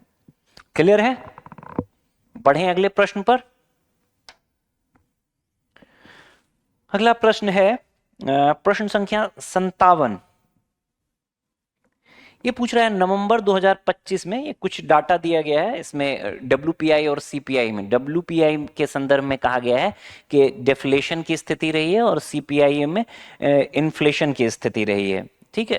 तो ये डाइवर्जेंस जो है इकोनॉमी के संदर्भ में, अर्थव्यवस्था के संदर्भ में क्या संकेत देता है, यही सवाल पूछा गया आपसे। सवाल पढ़ते हैं। नवंबर 2025 में थोक मूल्य सूचकांक होलसेल प्राइस इंडेक्स में 0.32% की नकारात्मक अपस्फीति -0.32% की अपस्फीति दर्ज की गई है। यदि WPI नकारात्मक है जबकि उपभोक्ता मूल्य सूचकांक कंज्यूमर प्राइस इंडेक्स CPI सकारात्मक है, हालांकि कम स्तर पर, तो यह विपथन डाइवर्जेंस अर्थव्यवस्था के लिए क्या संकेत देता है। देखो, सबसे पहले तो यही आपको ध्यान में रखना है कि अगर WPI के अंतर्गत जो है हम सर्विसेज को और टैक्सेस वगैरह को इंक्लूड नहीं करते हैं। WPI आमतौर पर अगर WPI नेगेटिव हो रहा है या WPI कम हो रहा है तो 2-3 चीजें हम सोच सकते हैं कि जो उत्पादन का कॉस्ट है वो कम हो रहा है। उत्पाद मतलब जो रॉ मटेरियल्स है वो सस्ता हो रहा है, जो इंटरमीडिएट मटेरियल्स है, जो मध्यवर्ती वस्तुएं हैं वो सस्ता हो रहा है, तो उत्पादन का कॉस्ट कम हो रहा है। तो ठीक है, उत्पादन का कॉस्ट कम हो रहा है, ये एक मतलब जनरल बातें हैं अगर कि WPI नेगेटिव हो रहा है। लेकिन यहां पे कह रहा है कि WPI नेगेटिव हो रहा है लेकिन CPI जो है पॉजिटिव बना हुआ है, कम स्तर पर लेकिन पॉजिटिव बना हुआ है। इकोनॉमी के संदर्भ में ये क्या बात कह रहा है? इकोनॉमी के संदर्भ में ये यही बात कहेगा कि देखो उत्पादन या उत्पादन के स्तर पर, उत्पादक के स्तर पर चीजें जो है बहुत लाभ नहीं मिल रहा है, लेकिन वो जो जो उत्पादन के स्तर पर मूल्य कम हो रहा है उसका लाभ उपभोक्ता, अंतिम उपभोक्ता के स्तर तक नहीं पहुंच पा रहा है। अब इसका कारण कुछ भी हो सकता है। इसका कारण हो सकता है टैक्स के संदर्भ में बातें हो सकती हैं, इसका कारण लॉजिस्टिक्स हो सकता है, इसके अन्य भी कारण हो सकते हैं, लेकिन कंक्लूजन इससे यही निकलेगा कि जो उत्पादक के स्तर पे चीजें बदल रही हैं, उत्पादक के स्तर पे अगर उत्पादन का कॉस्ट कम हो रहा है तो वो अंतिम उपभोक्ता के स्तर तक, फाइनल जो कंज्यूमर है उसके स्तर तक नहीं पहुंच रहा है। इकोनॉमी के संदर्भ में यही एकमात्र ये इंडिकेशन देगा। इसके कारण कई हो सकते हैं, ऐसा क्यों हो रहा है, ये जो डाइवर्जेंस है इसका ऐसा क्यों हो रहा है, इसके कारण कई हो सकते हैं। जैसे मैंने आपको बताया कि टैक्सेस हो सकते हैं, सर्विसेज हो सकते हैं, सप्लाई चेन का जो प्रॉब्लम है, लॉजिस्टिक्स वगैरह का, ट्रांसपोर्टेशन आदि का जो प्रॉब्लम हो सकता है वो हो सकता है। ठीक, विकल्पों को पढ़ते हैं। देखो, उत्पादक मूल्य निर्धारण की शक्ति खो रहे हैं, बिल्कुल सही बात। उत्पादक मूल्य निर्धारण क्यों? क्योंकि निरंतर या सस्ता हो रहा है, नेगेटिव होता जा रहा है उनका, तो मूल्य निर्धारण की शक्ति खो रहे हैं।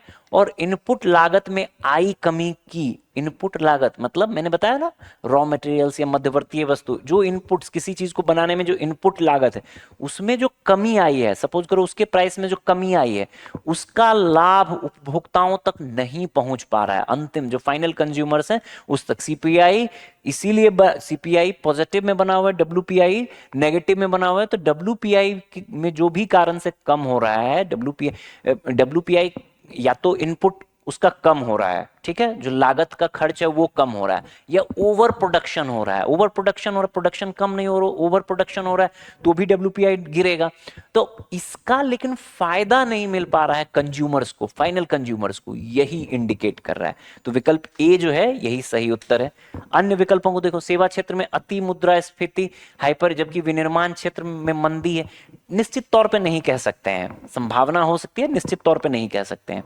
दोनों सूचकांकों के अभिसरण करने के लिए आरबीआई को तत्काल ब्याज दरों में वृद्धि करनी चाहिए, जरूरी नहीं है। ग्रामीण अर्थव्यवस्था नगरीय अर्थव्यवस्था की तुलना में कोई मतलब नहीं है। विकल्प ए जो है सबसे एप्रोप्रिएट है।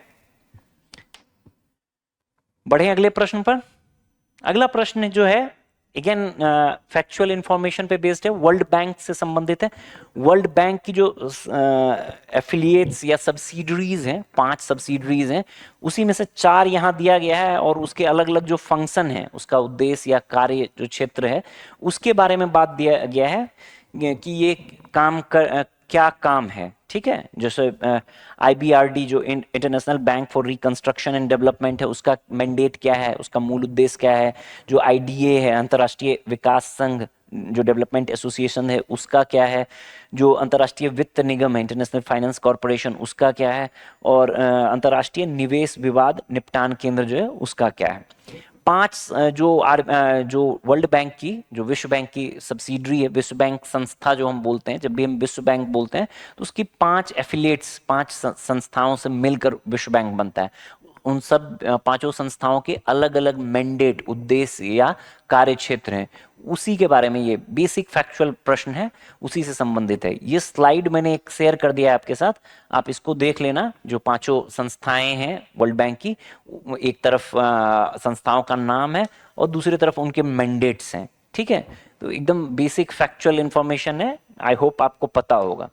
अगर इसको आप पढ़ोगे तो जो अंतर्राष्ट्रीय वित्त निगम है, जो आईएफसी है, इसका जो है विदेशी निवेशकों को राजनीतिक जोखिम बीमा प्रदान करता है, ये गलत है, ये नहीं है। आप यहां देखो, जो आईएफसी है ये प्राइवेट सेक्टर फाइनेंसिंग है। डेवलपिंग कंट्री में, जो विकासशील देश हैं, वहां पे निजी क्षेत्र को जो है वित्तीयन प्रदान करने का मूल रूप से इसका मैंडेट है, ठीक है।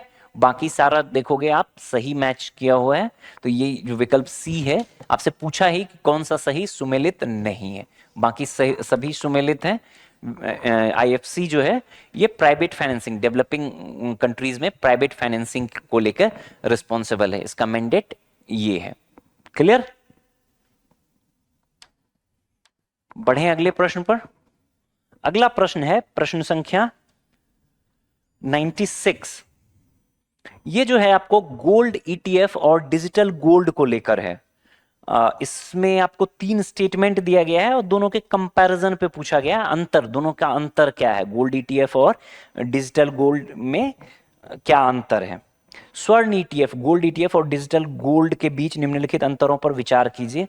स्वर्ण ईटीएफ में निवेश करने के लिए डीमेट खाता अनिवार्य है, जबकि डिजिटल स्वर्ण में निवेश करने के लिए इसकी आवश्यकता नहीं है। बिल्कुल सही बात है।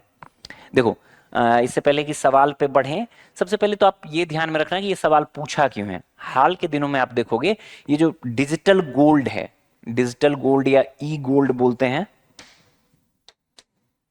डिजिटल गोल्ड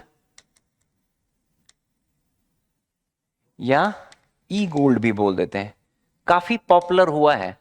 मतलब आप जैसे बहुत सारी ऐसी प्लेटफॉर्म्स, बहुत सारी ऐसी आपको एप्लीकेशन एप्स जो होते हैं वो आपको डिजिटल गोल्ड परचेज करने के ऑप्शंस प्रोवाइड करते हैं। ब्लॉकचेन बेस्ड बहुत सारे ऐसे एप्लीकेशंस हैं, काफी चर्चा में रहा है अभी हाल के दिनों में, और काफी लोकप्रिय भी रहा है। लेकिन कोई भी सुरक्षा मानक नहीं है, कोई भी रेगुलेटरी निकाय इसको देख नहीं रही होती है। इसी कारण हाल ही में सेबी ने एक वार्निंग जारी करी कि भैया डिजिटल गोल्ड में जो निवेश कर रहे हैं, ई गोल्ड में जो निवेश कर रहे हैं, वो बहुत सेफ नहीं है, कभी भी वो फ्रॉड हो सकता है और जो आम जनता का पैसा है उस उनको नुकसान हो सकता है। ठीक है, उसी के संदर्भ में ये चर्चा में रहा। तो जब भी डिजिटल गोल्ड या ई गोल्ड जो है, मतलब आपसे जब भी ये शब्द आए डिजिटल गोल्ड ई गोल्ड, तो आपको यही ध्यान में रखना है कि पहला चीज ऑनलाइन एप्लीकेशन या जो भी प्लेटफॉर्म्स हैं उसके नॉर्मली ब्लॉकचेन बेस ये रहता है। ठीक है, उसके माध्यम से आप इसकी खरीद बिक्री कर सकते हैं, कोई भी रेगुलेटरी मानक नहीं है। दूसरी बात, तीसरा एक चीज और आप ध्यान रखिएगा कि बाकी सारी चीजें आपको समान सा मिलेगा, कि आप फिजिकल गोल्ड के प्राइस के साथ ये इंक्लाइन फिजिकल गोल्ड के प्राइस के साथ ये मिला रहता है कि आप जैसे कि मान लो आपने खरीदा जो भी, सपोज करो आपने अभी 10,000 रुपए का किसी एप्लीकेशन से जाके ई गोल्ड या डिजिटल गोल्ड खरीदा, अभी सोने का जो भाव था, जो भी मूल्य था, उसके आधार पर जो आपको मिला, और आप मान लो सपोज करो 6 महीने बाद जब आप बेचने जा रहे हो तो उस टाइम जो गोल्ड का मूल्य रहेगा उसके आधार पर आप इसको कर सकते हो। अब चूंकि कोई आप बहुत सिंपल है, इजीली आप ये कर सकते हो, तो इसमें डीमेट अकाउंट की जरूरत नहीं है, पहली बात। दूसरा, इसके लिए मार्जिन डिपॉजिट की भी आवश्यकता नहीं है। इसके कारण क्या हो जाता है, आप सीधे ऐप में लॉग इन करो, कुछ अपना मतलब बेसिक जो कोई भी आप ऐप चलाते हो उसके माध्यम से बेसिक जो इसके ऐप होते हैं जिसके माध्यम से डिजिटल गोल्ड की खरीद बिक्री की जाती है, उस पर आप सीधे जाके, प्रोसेस बहुत आसान है, लेकिन यही आसान प्रोसेस रिस्की भी है, क्योंकि कोई भी मतलब रेगुलेटरी ये नहीं है, रेगुलेटरी निकाय इसको देख नहीं रही होती है। क्लियर? आते हैं अब वापस, इतना ध्यान में रखना है आपको। तो जैसे गोल्ड ईटीएफ के लिए निवेश करने के लिए डीमेट खाता अनिवार्य है, हम गोल्ड ईटीएफ के बारे में अभी देखेंगे, अभी हम सिर्फ डिजिटल गोल्ड वाला जो है वो गोल्ड ईटीएफ के लिए डीमेट जरूरी है, जबकि डिजिटल गोल्ड या ई गोल्ड के लिए इसकी आवश्यकता नहीं है। बिल्कुल सही बात है। दूसरा स्टेटमेंट, गोल्ड ईटीएफ में निवेशकों को 1 ग्राम जितनी कम मात्रा में स्वर्ण रखने और उसके भौतिक परिधान डिलीवरी लेने की अनुमति देते हैं, जबकि डिजिटल स्वर्ण में भौतिक परिधान की सुविधा नहीं है। ये गलत है, ये उल्टा है। देखो, एक चीज, अगर सिर्फ यहां पे अमाउंट नहीं होता 1 ग्राम जितनी, तो फिर ये स्टेटमेंट सही फिर भी गलत होता, क्योंकि इसमें भौतिक परिधान, आप डिजिटल गोल्ड में भी भौतिक परिधान फिजिकल फॉर्म में आप प्राप्त कर सकते हो। जो गोल्ड ईटीएफ है इसमें भी आप फिजिकल में फॉर्म में ले सकते हो, और जो ई गोल्ड या डिजिटल गोल्ड है इसमें भी आप फिजिकल फॉर्म में ले सकते हो। सपोज करो आपने 1 लाख रुपए का सोना खरीदा, ठीक है, दोनों आप 1 लाख रुपए का सोना खरीदा, आप उसको फिजिकल फॉर्म मतलब आप सोना 1 लाख रुपए का आपने निवेश किया, और कल 1 लाख रुपए में अभी सपोज करो 10 ग्राम सोना मिल रहा था, मान लेते हैं, एक सेकेंड, प्राइस पे नहीं जाना है। कल को जो है 10 ग्राम सोना का मूल्य हो गया आपको सपोज करो 1.5 लाख रुपए, तो आप चाहो तो 1.5 लाख रुपये ले सकते हो ईटीएफ के माध्यम से, या जो डिजिटल गोल्ड है या ई गोल्ड है, दोनों के माध्यम से आप 1.5 लाख रुपया ले सकते हो। उसका जो भी रिटर्न, जो भी मार्जिन मनी कट करने के बाद आपको मिलेगा वो ले सकते हो, या आप चाहो तो फिजिकल फॉर्म में भी ले सकते हो। डिजिटल गोल्ड में आप किसी भी अमाउंट का फिजिकल फॉर्म में, 1 ग्राम तक का भी, आधे ग्राम तक का भी आप चाहो तो फिजिकल फॉर्म में भी ले सकते हो। ईटीएफ में ये अमाउंट थोड़ा सा अलग है। गोल्ड ईटीएफ के लिए सामान्य तौर पे एक बड़े यूनिट में, एक निश्चित यूनिट में, आमतौर पे 1000 ग्राम से कम का यूनिट नहीं होता है। ठीक है, तो यहां पे अगर आपको फिजिकल फॉर्म खरीद, आप गोल्ड जो गोल्ड ईटीएफ 1 ग्राम में भी खरीद सकते हो, लेकिन जो आपको फिजिकल फॉर्म में लेना है, अगर गोल्ड ईटीएफ में आपको फिजिकल फॉर्म में लेना है, तो वो मिनिमम जो उसका है आमतौर पे वो 1000 ग्राम के आसपास है। तो इसलिए जो हमारे आपके जैसे छोटे निवेशक हैं उनके लिए बहुत वायबल नहीं है कि फिजिकल फॉर्म में आपको गोल्ड ईटीएफ जैसे चीजों से आपको गोल्ड मिल पाए। लेकिन जो डिजिटल गोल्ड है उसमें आपको फिजिकल फॉर्म में भी आप 1 ग्राम तक, आधे ग्राम तक भी ले सकते हो। ठीक, तो ये वाला स्टेटमेंट गलत है। तीसरा, स्वर्ण ईटीएफ, गोल्ड ईटीएफ भारतीय प्रतिभूति विनिमय बोर्ड सेबी द्वारा विनियमित होते हैं, अभी हमने बात किया था, सही बात है। डिजिटल स्वर्ण सेबी के दायरे से बाहर, अभी हमने बताया आपको डिजिटल गोल्ड, ई गोल्ड जो है इसको कोई रेगुलेटरी यूनिट जो है, रेगुलेटरी इकाई जो विनियामक संस्था है वो इसको नहीं देख रही होती। तो ये स्टेटमेंट सही है। पहला और तीसरा सही है, दूसरा गलत है, विकल्प बी उत्तर हो जाएगा। आपको ध्यान रखना है कि ईटीएफ में क्या होता है, ईटीएफ जो गोल्ड ईटीएफ है, आप किसी भी जो स्टॉक एक्सचेंज है उसके माध्यम से आप ये गोल्ड का जो फिजिकल मतलब जो गोल्ड का मार्केट प्राइस है उसके आधार पर आप निवेश कर सकते हो। उसके आप जो भी मार्केट प्राइस, आपने सपोज करो 1 यूनिट खरीदा, 1 ग्राम का 1 यूनिट आमतौर पे ईटीएफ में रहता है। ये किसी भी एक्सचेंज, इसके लिए डीमेट अकाउंट चाहिए, आप जैसे भी कोई भी ट्रेडिंग करते हो उसके लिए डीमेट अकाउंट चाहिए, उसी तरह से आप ये गोल्ड ईटीएफ में भी निवेश कर सकते हो। ठीक, जो डिजिटल गोल्ड है किसी भी ऐप के थ्रू आप जाओ और इसमें जो है मिनिमम मतलब समझो कि आप 100 रुपये से निवेश कर सकते हो, इस तरह का भी व्यवस्था है।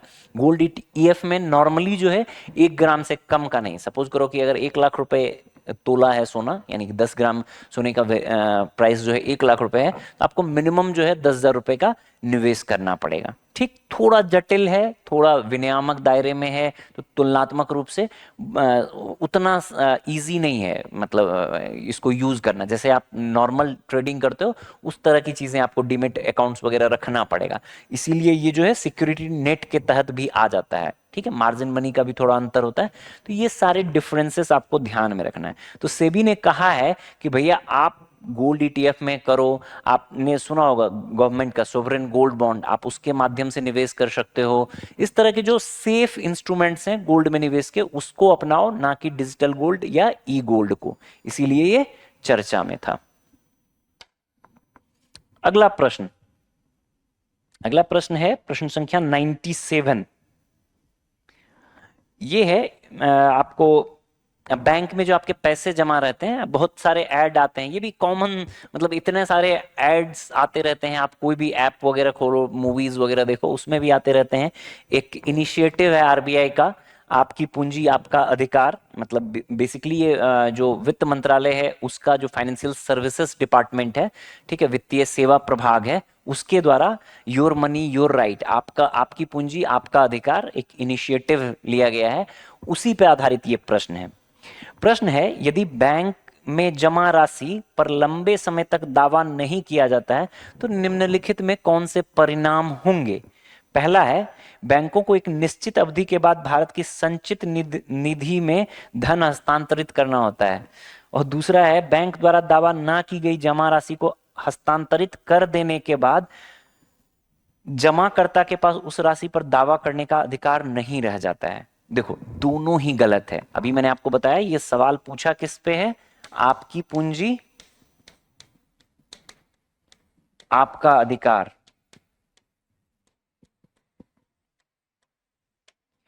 योर मनी योर राइट, ये जो वित्त मंत्रालय का वित्तीय सेवा प्रभाग है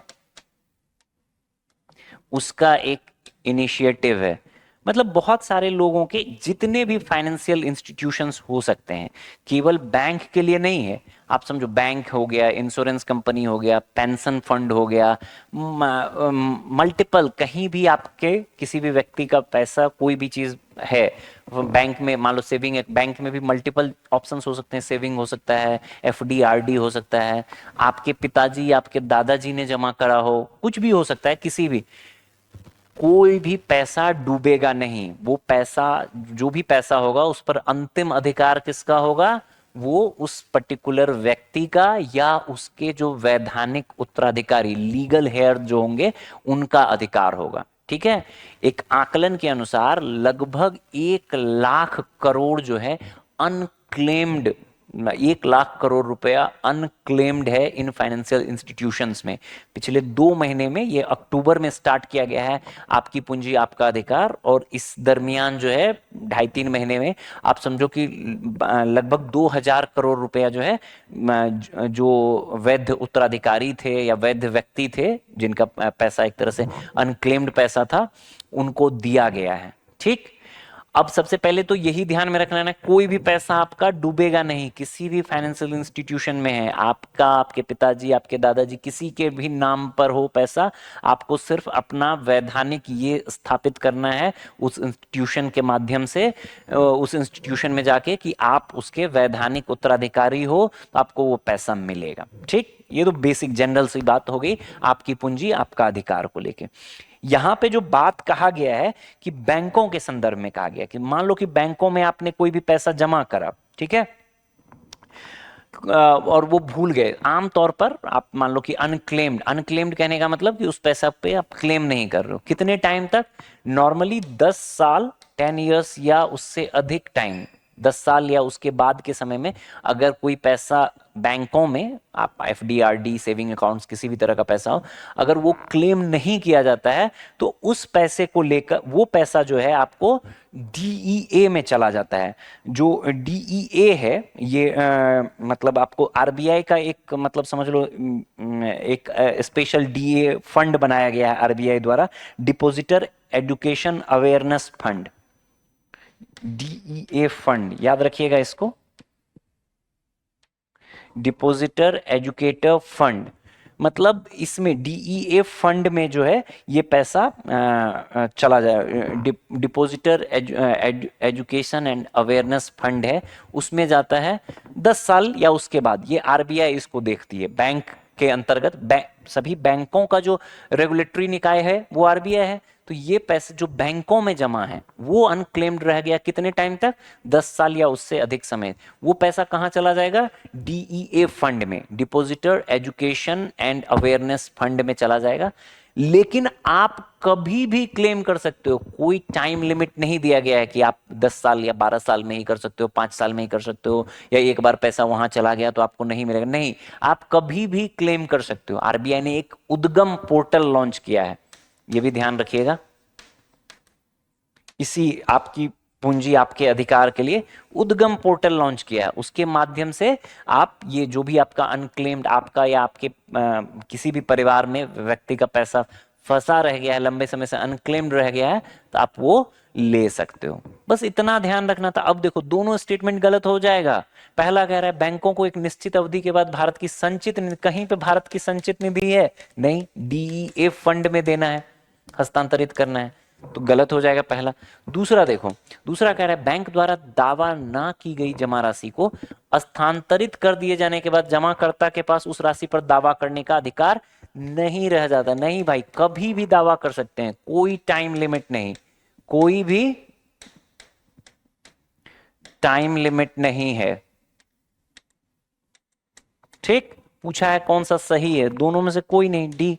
अभी मैंने बताया आपको, ये भी एक इंपॉर्टेंट मतलब ये है, आपसे सवाल संभावित हो सकते हैं, इसके बहुत सारे पक्ष हैं। मैंने आपको बताया केवल बैंक के लिए नहीं है। आप क्या है ये? आपकी पूंजी आपका अधिकार, वित्त मंत्रालय, रिपीट कर रहा हूं मैं, आपकी पूंजी आपका अधिकार वित्त मंत्रालय के वित्तीय सेवा प्रभाग की एक शुरुआत है, इनिशिएटिव है, जिसके माध्यम से किसी भी फाइनेंशियल इंस्टीट्यूशन में, आपके पेंशन फंड में, लोग पीपीएफ में, पेंशन फंड में पैसे फंसे हों, आपके इंश्योरेंस में पैसे फंसे हों, आपके बैंकों में पैसे फंसे हों, किसी भी फाइनेंशियल इंस्टीट्यूशन में अगर आपका कोई भी अनक्लेम्ड पैसा है तो आप उस पर दावा कर सकते हैं, कोई टाइम लिमिट नहीं है।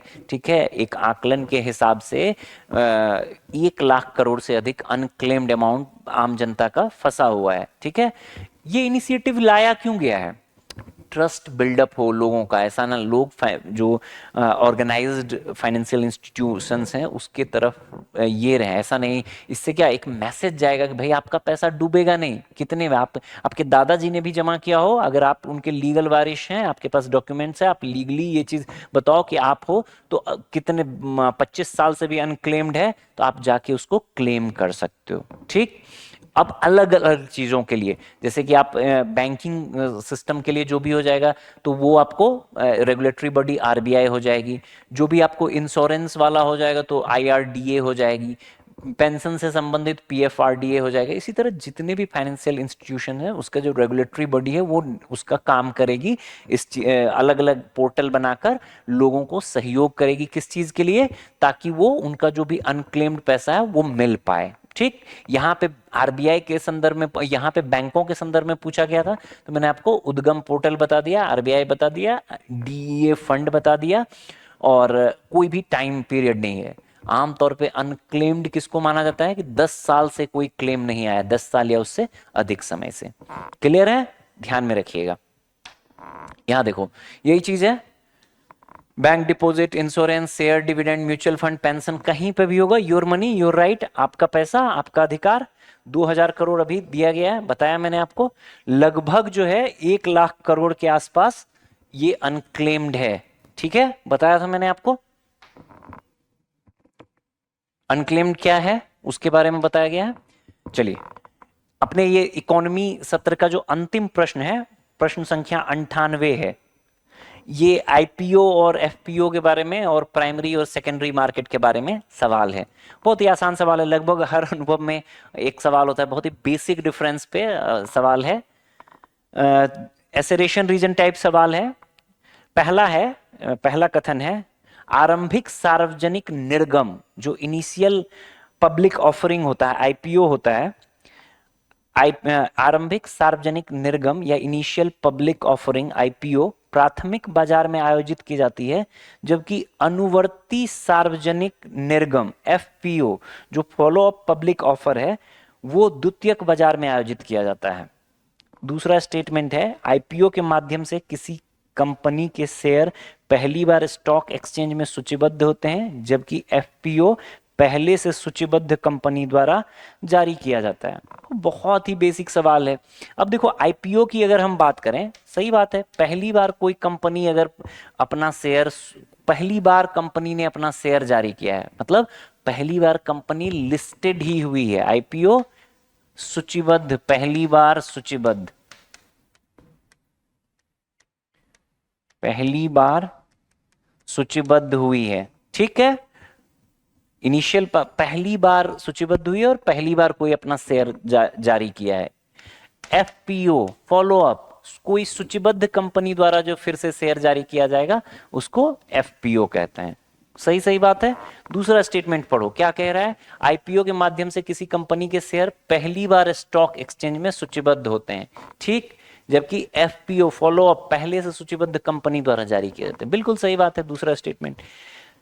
प्राइमरी मार्केट और सेकेंडरी मार्केट कितनी ही बार, मतलब मुझे सिर्फ अनुभव टेस्ट के डिस्कशन से याद आता है, मैं 4-5 बार डिस्कशन कर चुका हूं, पिछले साल के अनुभव, उससे पहले के भी अनुभव में थे। अगर प्राइमरी मार्केट की बात करें तो प्राइमरी मार्केट क्या होता है? प्राइमरी मार्केट वो हुआ जो जब कोई कंपनी कोई नया शेयर जारी करती है, वो आईपीओ भी हो सकता है, वो एफपीओ भी हो सकता है, कंपनी के द्वारा शेयर जारी किया गया है। कंपनी, मैं सपोज करो कंपनी हूं, मैंने चाहे पहली बार जब जारी किया था वो भी शेयर प्राइमरी मार्केट में जाएगा, अगली बार जो मैं एफपीओ जारी कर रहा हूं वो भी प्राइमरी मार्केट में जाएगा। लेकिन मैंने कोई शेयर जारी किया, मैं कंपनी हूं, सपोज करो मैंने कोई शेयर जारी किया, अब वो मार्केट में आ गया है, अब वो शेयर किसी व्यक्ति एक्स ने खरीदा। ठीक, अब वो व्यक्ति एक्स फिर वो शेयर को बेच रहा है स्टॉक एक्सचेंज के माध्यम से किसी दूसरे वाई, व्यक्ति एक्स से वो शेयर खरीद रहा है। ये सारा सेकेंडरी मार्केट का पार्ट होगा। प्राइमरी मार्केट कंपनी के द्वारा, मैं कंपनी, मेरे द्वारा नया शेयर जो भी जारी किया गया वो क्या होगा? वो प्राइमरी मार्केट में आएगा। और ऑलरेडी जो जारी शेयर है, ऑलरेडी पहले से शेयर जारी है, कंपनी ने पहले से जारी कर दिया, उसका ट्रेडिंग हो रहा है किसी भी व्यक्ति किसी भी एंटिटी के बीच में, वो सेकेंडरी मार्केट में होगा। क्लियर, बेसिक सा डिफरेंस। इसका आईपीओ एफपीओ से कोई लेना देना नहीं। आईपीओ एफपीओ दोनों प्राइमरी मार्केट का पार्ट होगा। आईपीओ भी कंपनी ही जारी कर रही है पहली बार, एफपीओ भी कंपनी, एफपीओ में भी नया शेयर है, आईपीओ में भी नया शेयर है, तो वो प्राइमरी मार्केट में होगा। ऐसा नहीं है कि आईपीओ प्राइमरी मार्केट में होगा, एफपीओ सेकेंडरी मार्केट में हो जाए। एफपीओ के माध्यम से भी जो शेयर जारी किया जाएगा, कंपनी ने ही नए शेयर जारी किए हैं, वो प्राइमरी मार्केट में होगा। ऑलरेडी जारी किए हुए शेयर्स का, ऑलरेडी जारी की हुई प्रतिभूतियों का जब शेयर या प्रतिभूतियों का जो व्यापार होगा, जो खरीद बिक्री होगी, वो सेकेंडरी मार्केट में होगा। पर हो पहला स्टेटमेंट, पहला स्टेटमेंट आरंभिक सार्वजनिक निर्गम प्राथमिक बाजार में आयोजित की जाती है, जबकि अनुवर्ती सार्वजनिक निर्गम द्वितीयक बाजार में आयोजित किया जाता है। गलत बात है भाई। एफपीओ द्वितीयक बाजार में क्यों होगा? एफपीओ भी प्राइमरी मार्केट में ही होगा। पहला गलत है, दूसरा सही है। विकल्प डी जो है आपका सही उत्तर हो जाएगा। ठीक है, यहां मैंने आपको कुछ स्लाइड्स शेयर कर दिए हैं, एक बार देख लेना। IPO, the first ever offering of public is called an initial public offer, any subsequent invitation to invest, यही एफपीओ, बाद में जो भी फॉलो अप लिया जाएगा। प्राइमरी मार्केट देख रहे हो, कंपनी, ये कंपनी से जो शेयर जारी हो रहा है, ठीक है, कंपनी से सीधे जो शेयर जारी हो रहा है। एफपी सेकेंडरी मार्केट में स्टॉक एक्सचेंज के माध्यम से ये व्यक्ति, सपोज करो एक्स है, ये वाई है, इनके बीच जो ट्रेडिंग हो रहा है ऑलरेडी जारी शेयर में, वही क्या है? सेकेंडरी मार्केट है। ठीक है, प्राइमरी सेकेंडरी मार्केट लिखा हुआ है। Secondary market is where the existing securities that were generated in the primary market also traded between the market invest. ठीक है, एक चीज और ये याद रखना, जो यहां पे आईपीओ है, एक कभी सवाल बन सकता है आपसे, आईपीओ एफपीओ, आईपीओ एफपीओ और राइट्स इशू को लेके। ठीक है, तो ये तीनों को भी आप ध्यान में रखिएगा। इसको लेके आईपीओ एफपीओ राइट्स इशू को लेकर भी सवाल बन सकता है। इसको भी राइट्स इशू क्या होता है कि कोई नया, मतलब ये नहीं किया जाए, मार्केट में नहीं जारी किया जाएगा। कंपनी द्वारा क्या किया जाता है कि जो उनके पहले से एग्जिस्टिंग शेयर होल्डर्स हैं, उन्हीं को ही वो कुछ और फंड्स की जरूरत पड़ी कंपनी को, तो उन्हीं के लिए, केवल उन्हीं के लिए कुछ शेयर और जारी करके फंड्स सृजित करने की का जो इंस्ट्रूमेंट होता है, उसी को राइट्स इशू कहते हैं। क्लियर है? ये था हमारा इकोनॉमी खंड के जो प्रश्न उत्तर थे। होप ये सत्र आपके लिए लाभकारी रहा हो। चलिए, ऑल द वेरी बेस्ट, मिलते हैं फिर अगले अनुभव में।